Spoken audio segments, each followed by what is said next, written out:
Rasulullah sallallahu alaihi wasallam Beritahu ta'ala syafati Rasulullah wasallam ala hadriyah likutul hajati wa jami'ah wa suruh syaikhul hajat Buyuli Darmawati binti Usman wa Ali Rahman bin Sufar wa Umayyah bin Allahumma nas'aluka ziyadatan fid din wa barakatan fil umari wa ziyadatan fil jasad wa ziyadatan fil rizqi wa tawbatan qabla al-maut wa syahadatan inda al-maut wa fatan ba'da al-maut wa ba'da al-hisab wa amanan min al-azab wa nisiban min al-jannah wa rusulan sura ila wajhika al-karim wa sallallahu ala sayyidina Muhammadin wa alihi wa sahbihi wa sallam subhana rabbil izzati yasifun wa salamun ala mursalin walhamdulillah rabbil alamin. Angkatkanlah segala penyakit zahir dan batin saudara-saudara kami, tamu-tamu Allah yang hadir pada malam hari ini, yang belum mendapatkan keturunan cepat mendapatkan keturunan. Moga-moga anaknya sehat walafiat, menjadi anak yang soleh-soleha, jadi anak-anak yang berbakti kepada Allah dan Rasulnya. Moga-moga bermanfaat bagi bangsa, agama, negara ini ya Allah. Moga-moga umat Muhammad, tamu-tamu Allah yang hadir di tempat ini, penyakit zahirnya, penyakit batinnya diangkat oleh Allah sembuh semua ya Allah. Yang punya hutang lunas hutangnya, yang punya masalah urusan jabatannya, usahanya dimudahkan oleh Allah Subhanahu wa taala. Moga-moga ya Allah saudara-saudara kami keluarganya menjadi keluarga yang barakah, keluarga yang samawah ya Allah. Rumahnya, usahanya dijauhkan dari bala musibah bara bahaya, maupun dari orang-orang yang zalim ya Allah ya Rabbana, yang Maha Rahman yang Maha Rahim, Zat yang Maha Pengasih lagi Maha Penyayang. Ampunilah orang-orang yang hidup, yang mati, yang menyaksikan, yang gaib, yang berbuat, yang tua maupun yang kecil. Berkahilah ya Allah atas kebaikan orang-orang yang telah berbuat baik kepada kami, keluarga kami yang terbaik untuknya. Moga-moga amal jariah terus mengalir keluarganya, anaknya, para keluarganya yang telah mendahului. Moga-moga apa yang ditanam di Pondok Nur Syafa ini menjadi ladang amal jariah. Moga-moga ya Allah tercapai semua hajat maksudnya. Amin ya rabbal alamin. Ya Allah ya Allah ya Allah. Muhammad Muhammad Muhammad Rasulullah. Astaghfirullahaladzim, astaghfirullahaladzim. Ikhwanuhai ghafurur rahim. Ya Allah, moga-moga penyakit kankernya Ibu Yuli Darmawati diangkat oleh Allah pada malam hari ini. Engkaulah ya Allah yang punya kuasa, Engkaulah yang punya obat dari segala obat, Engkau yang bisa menyembuhkan segala penyakit berhambamu. Moga-moga dengan tangan hamba yang hina ini, yang fakir ini ya Allah, bisa mengangkat penyakit saudara kami ini ya Allah. Moga-moga langkahnya, keluarnya dari tempat ini pun selamat, diberkahi, diijabah semuanya ya Allah. Moga-moga tamu-tamu Allah, saudara-saudara kami yang hadir di pondok ini ya Allah, bisa umroh, bisa haji semuanya. Amin ya rabbal alamin. Moga-moga anaknya jadi anak yang cerdas, bukan hanya cerdas dunia, menjadi orang-orang yang cerdas akhirat. Allahu akbar, Allahu akbar, Allahu akbar.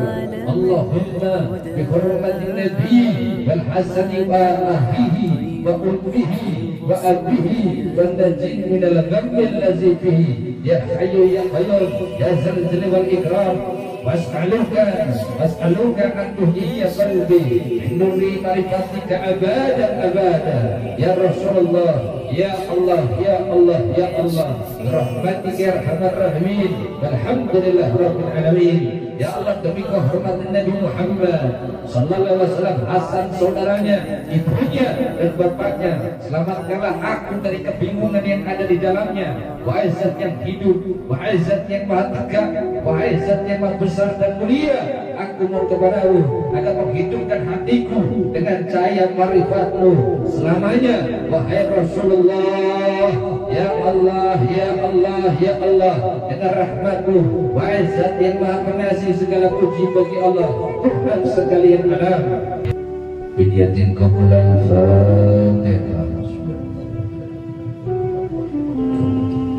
إياك نعبد وإياك نستعين اهدنا الصراط المستقيم صراط الذين أنعمت عليهم غير المغضوب عليهم ولا الضالين. Amin ya rabbal alamin. Bertakwa dengan sebenar-benarnya takwa. Siapapun yang dalam hatinya benar-benar bertakwa kepada Allah, maka dia tidak akan berani mengambil sesuatu yang bukan haknya. Sekalipun ia mampu melakukannya, sekalipun sepi tiada yang melihatnya, sekalipun kesempatan itu ada di depan matanya, ia tidak akan tergoda dan tetap teguh pada keyakinannya. Karena buah takwa adalah Allah, adalah takut, khauf itu berbuat dosa. Jika kita tergesa-gesa, was-was itu adalah penyakit. Kita mau berbuat sesuatu yang buruk, inna ana ghafur. Sesungguhnya aku takut Allah Subhanahu wa taala. Maka ketika ia sendirian, ia tetap membayangkan bahwa Allah senantiasa melihatnya. Ketika ia akan melakukan maksiat dan dosa, ia tetap ingat akan balasan perbuatannya. Akan memunculkan sikap berpikir ke depan, bukan hanya di dunia tetapi juga di akhirat. Ia akan menjadikan seseorang berhati-hati dalam bertindak, karena setiap tindakannya mengandung konsekuensi, disukai atau dimurkai Allah. Juga akan bermotivasi seorang terus beramal, terus meningkatkan amalnya. Dengan demikian dia akan terus berusaha mendekatkan diri kepada Allah, dan Allah telah menjanjikan surga kepada orang yang takut kepadanya. Di dalam Quran surat An-Nazi'at 40 sampai 41, Allah mengatakan dalam satu kalanya, dan adapun orang yang takut kepada kebesaran Tuhannya dan menahan diri dari keinginan hawa nafsunya, maka sungguh surgalah tempat tinggalnya. Semoga kita semua termasuk orang-orang yang senantiasa takut kepada Allah, dan kelak kita juga termasuk orang-orang yang dimasukkan ke dalam surganya. Amin, amin, amin ya rabbal alamin. Barakallahu fikum. Wassalamualaikum warahmatullahi wabarakatuh.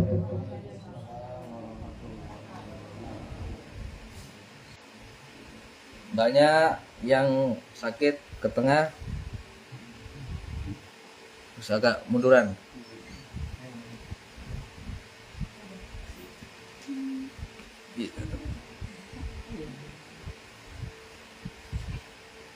Saya kasih masukan dulu sebelum saya tangani. Yakin kepada Allah bahwasanya Allah yang akan menyembuhkan penyakit mbaknya. Saya sebagai wasilah, sebagai perantara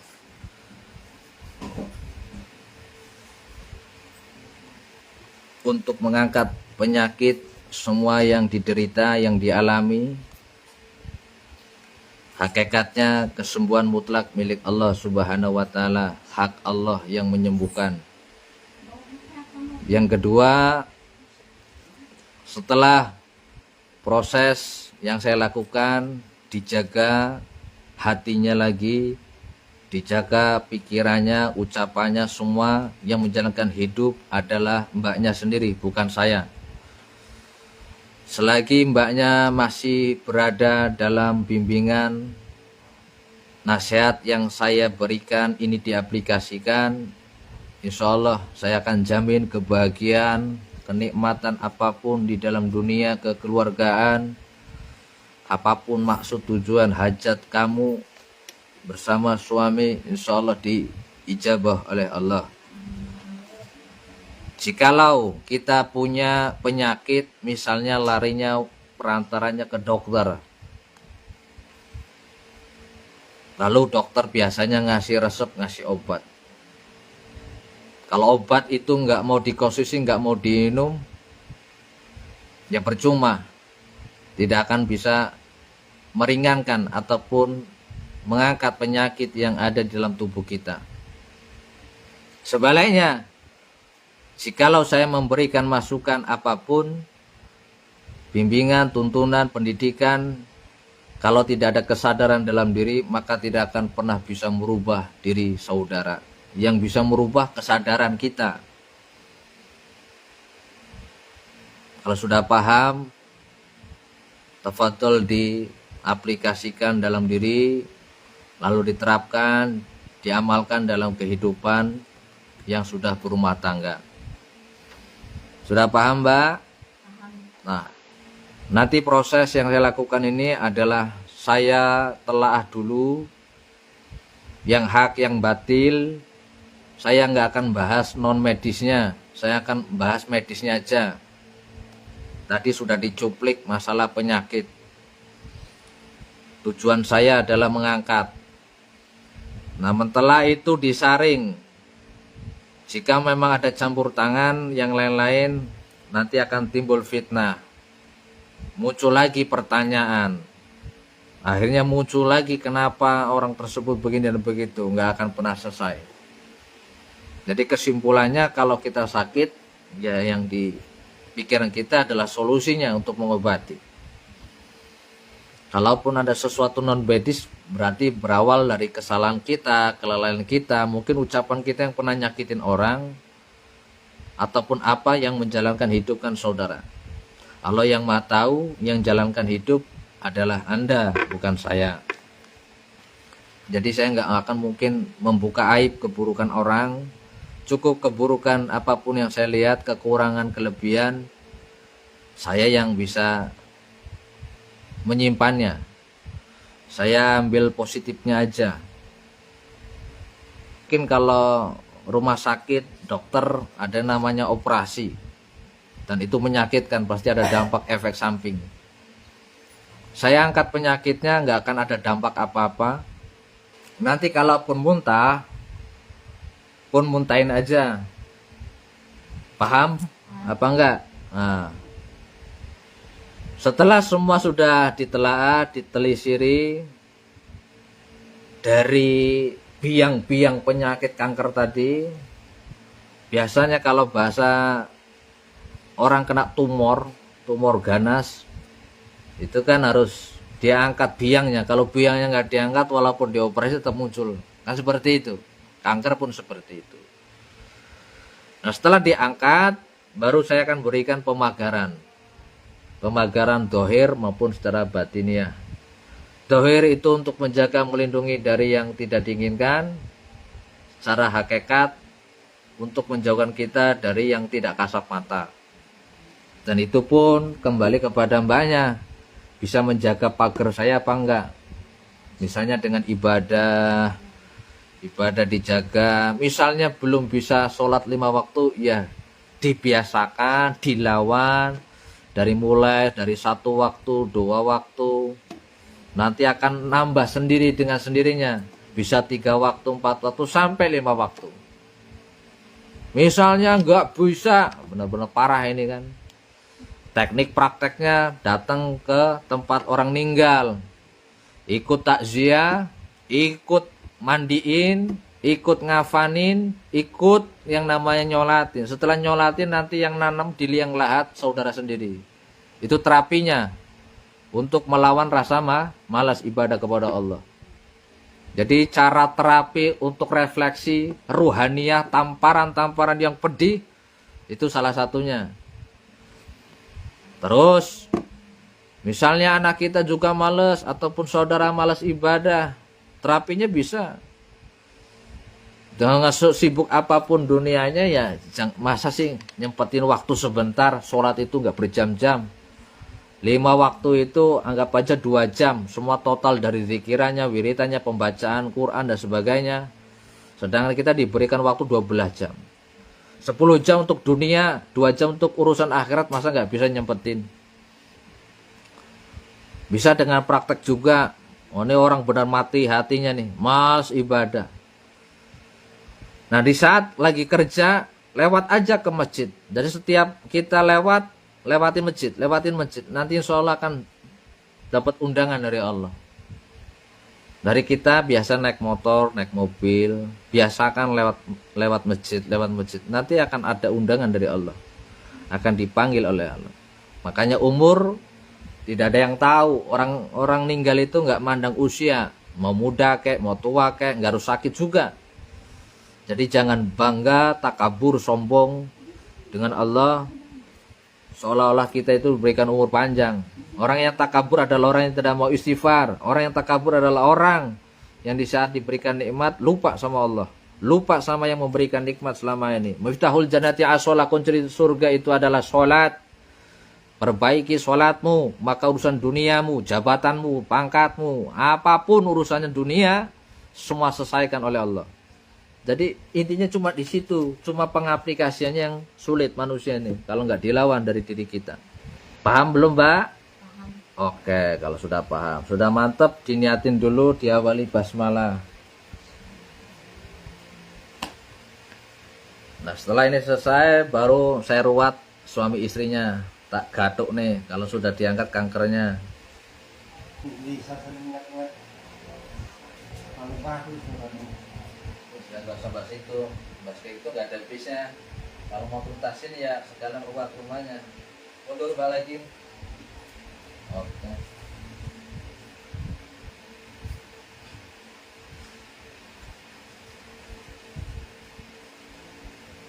Tangannya buka.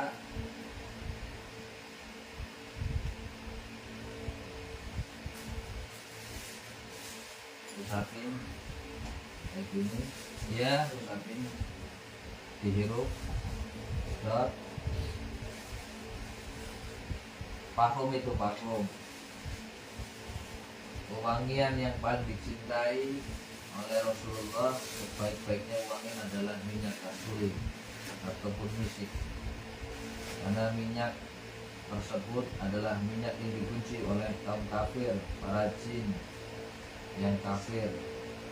Segala sesuatu yang dalam tubuhnya, mbaknya, sihir apapun, penyakit yang non medis pun keluar dari tubuhnya, dari lambungnya, dari pankreasnya, dari telinganya, dari tengkuk tangannya, dari setiap ruas jemarinya, yang ada di usus 12 jarinya, yang ada di paru-paru, yang di kerongkongan tenggorokan, yang di telinganya, di hidungnya, di matanya.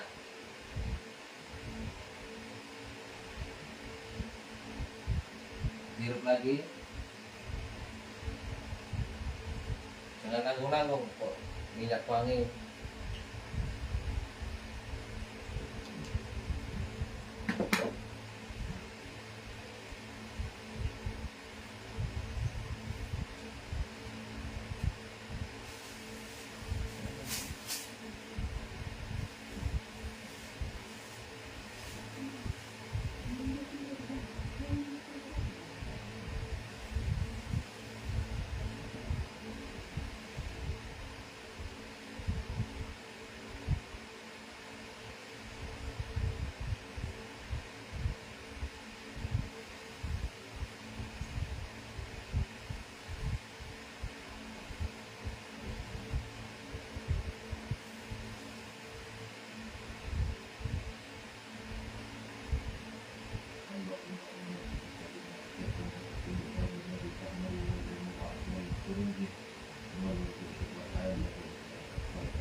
Hancur seketika karena kuasa Allah Subhanahu wa Ta'ala.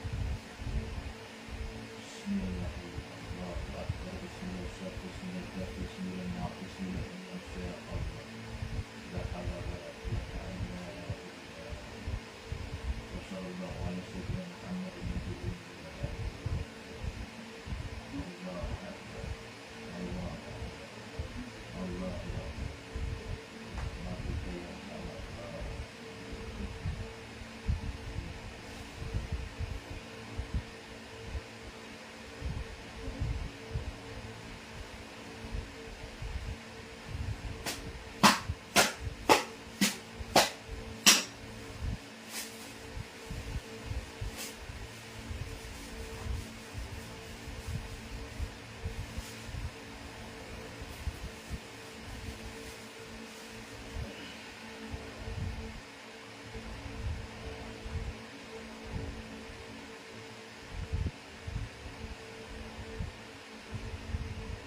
Sekarang buka mulutnya di dalam kantong plastik.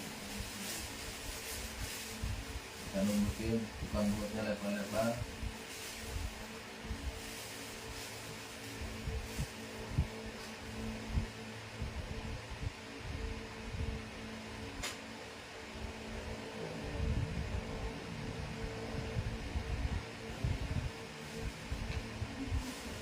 Mungkin buka mulutnya lebar-lebar.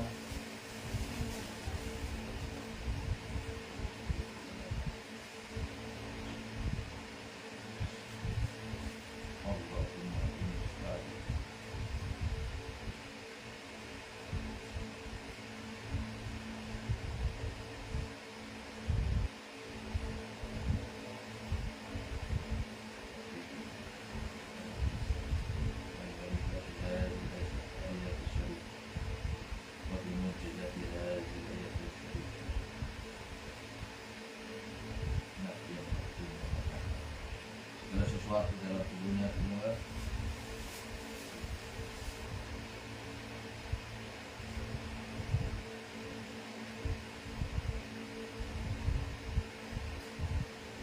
jangan dilawan, losin aja, jadi ditahan lagi.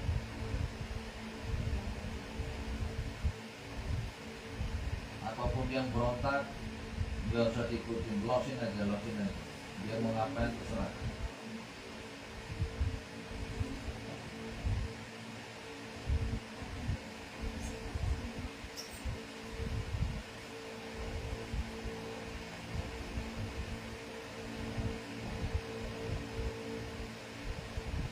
Paling parah, terus ini parah, bagian sini parah ini. Sini. Oke, terus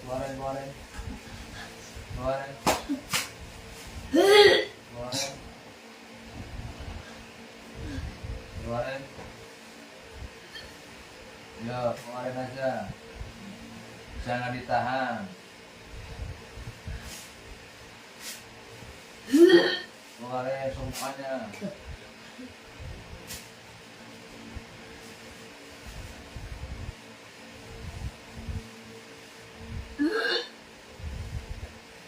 Allahumma sholli ala Muhammad ya Rabbi sholli alaihi wa sallim. Allahumma sholli ala Muhammad ya Rabbi sholli alaihi wa sallim. Rabbi falafana ببركته وحدنا الحسنى بحرمته يا ربي فانفعنا ببركته وحدنا الحسنى بحرمته.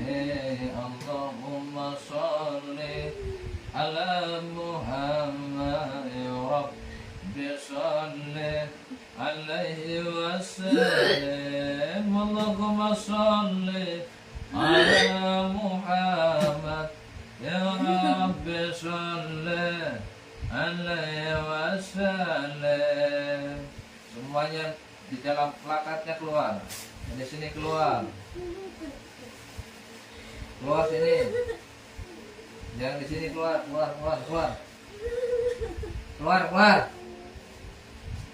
Gak usah sembunyi terus kamu ya. Kamu mau sembunyi seperti apa tetap ketahuan. Keluar. Kalau mau pesen yang mau dikeluarkan pesannya keluarin. Pesan mau apa?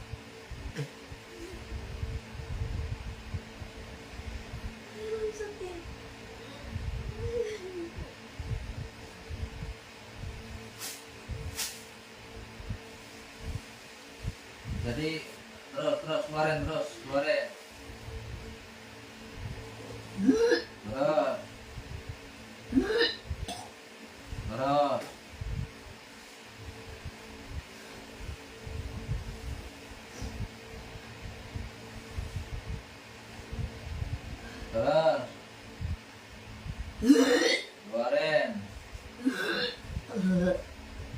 Ya, keluarin.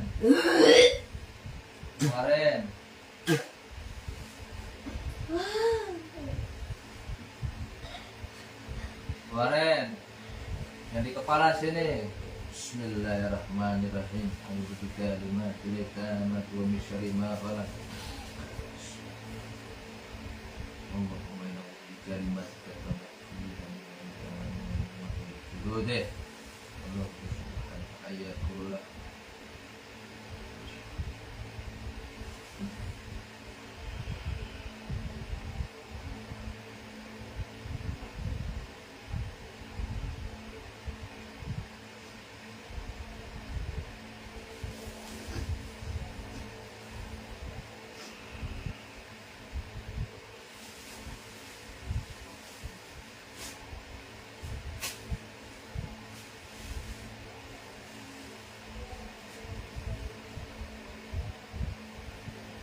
Sosoknya kalau bahas non medis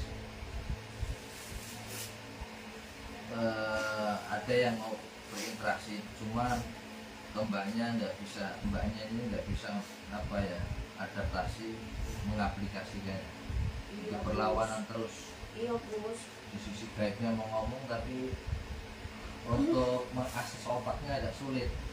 Jadi kayak jin itu sama jiwanya mbaknya ini berontak gitu. Iya bos. Kebanyakan ngomong.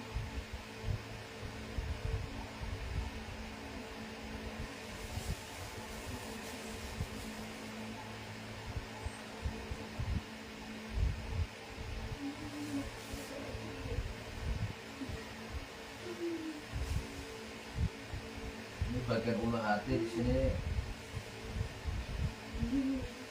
parah, ini parah, tulang ekor parah, nah ini kan parah nih.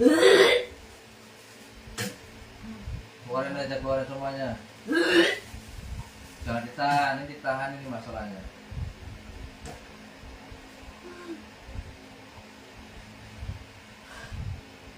Kalaupun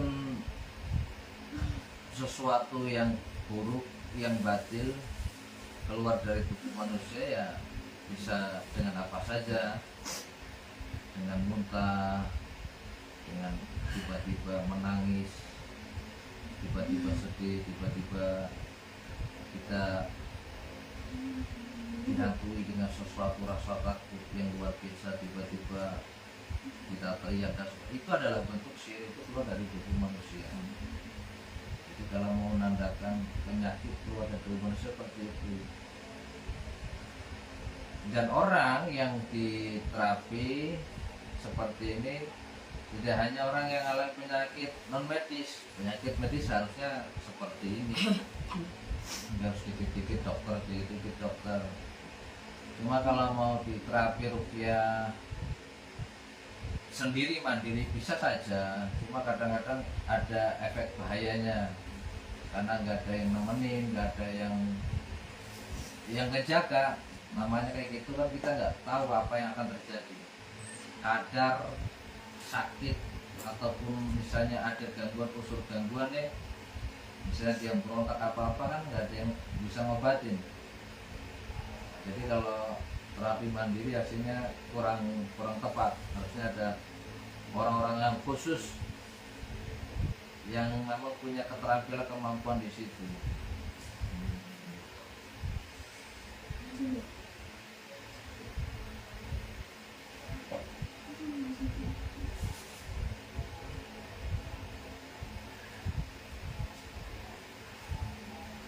Di sini tulang ekornya udah mulai dingin, enakan.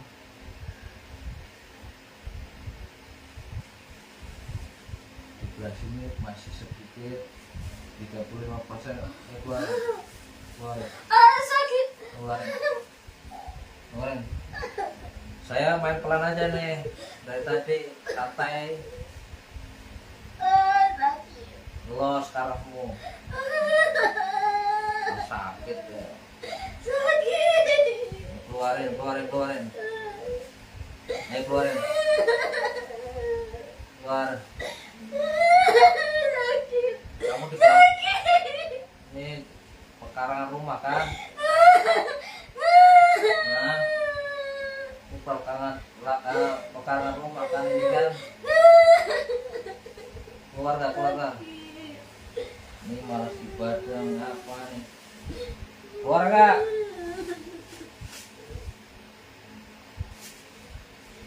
Yuk, keluar.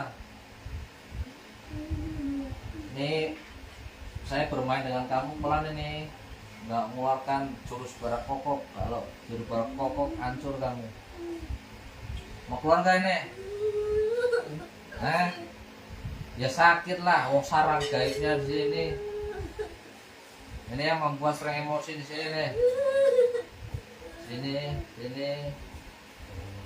Tapi yang lebih dominan aktifnya belah sini. Nih kalau yang bisa ngelihat asap tebal keluar. Asap tebal diiringi dengan api, tapi apinya warna hitam. Dan mengeluarkan suatu aroma yang kurang menyengat itu kurang enak.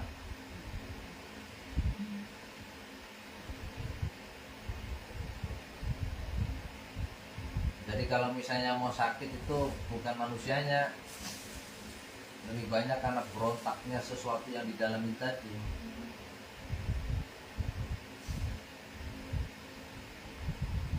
Banyak mau jalan-jalan keluar ke alam, nggak mau. Kalau mau saya keluarin jiwa kamu, kita masukin ke sumur, bleng gitu maksudnya. Ini yang ngomong siapa coba? Nggak sadar dia. Kalau masih disortir oleh hal yang gaib di sini. Jadi kalau sosoknya tidak ada di sini, kebanyakan seperti itu. Jadi sosoknya ada di luar, doktrin mindsetnya, pikirannya. Jadi ada yang mengendalikan dari luar. Jadi masih ada sinyal yang dia pasang di tubuhnya. Jadi mata rantainya harus diputus. Ya, kalau membahas permainan jin sudah saya bahas itu di media. Cara jin masuk, cara jin nyelinap, cara jin membuat sarang gaib, terus dampaknya bagaimana, cara nyerangnya itu sudah saya bahas. Mau keluar nggak? Masnya tangan yang kanan.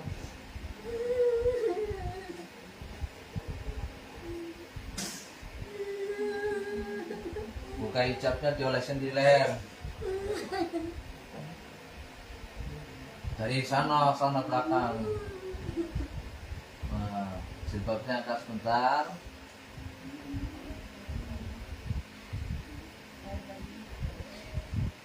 Jangan lupa diorder minyak kasturi guys.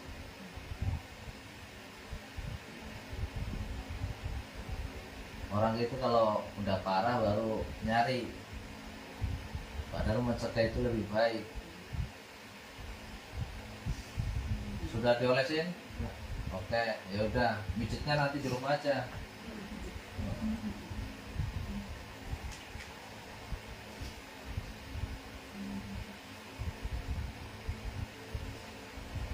Satu kali lagi yuk.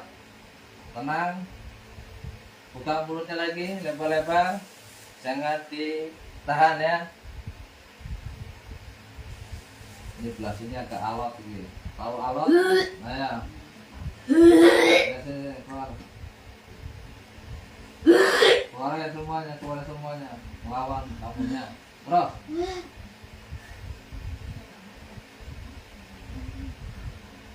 Yuk, satu lagi.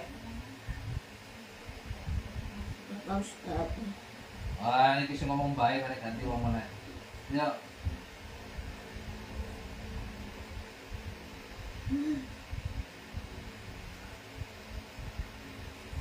Nah.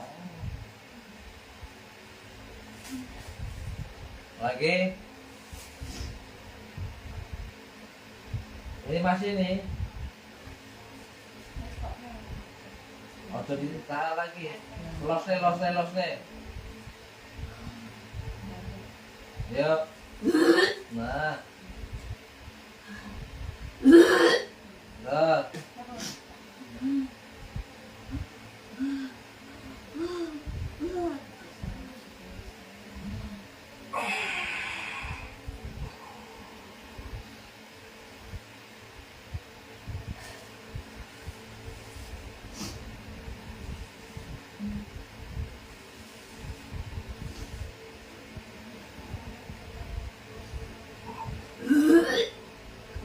keluar.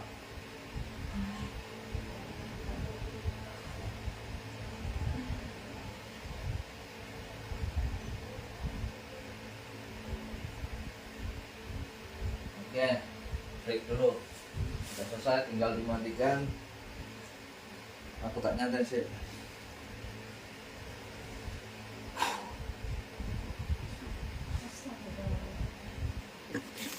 Ada tisu, ini mas. Oh.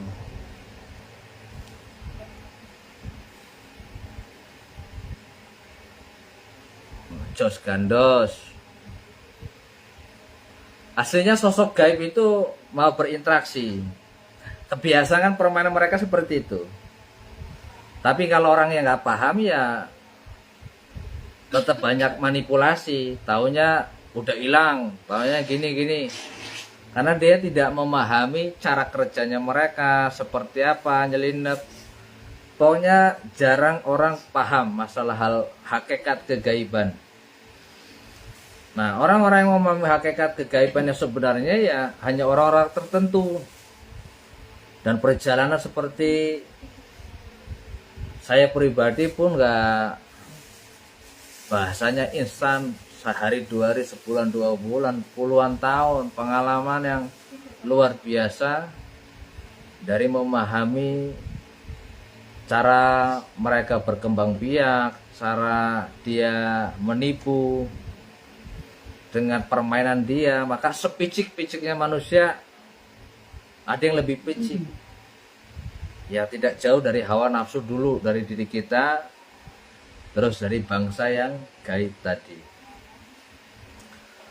Biasanya orang kalau mau dibersihkan, jinnya keluar dulu, bisa dicek, tidak tembus.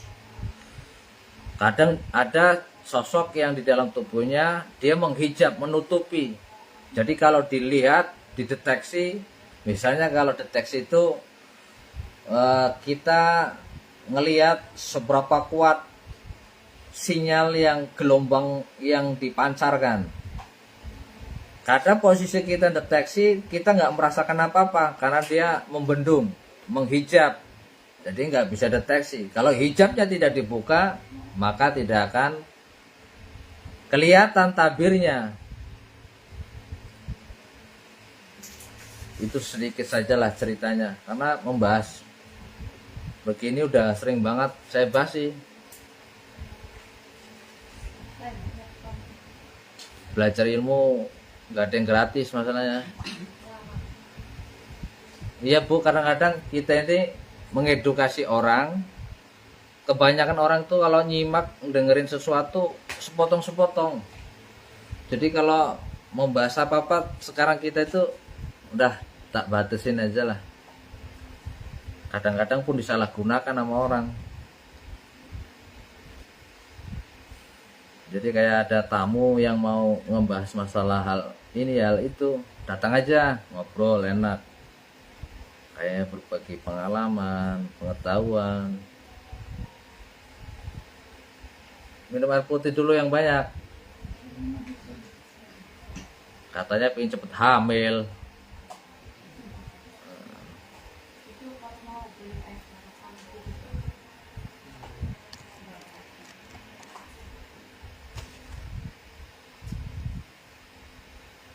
Ini layar kamera lensnya nggak bisa lashcam, udah diatur tapi masih nggak mau lashcam, dia nggak mau ditidurin, maunya harus berdiri terus.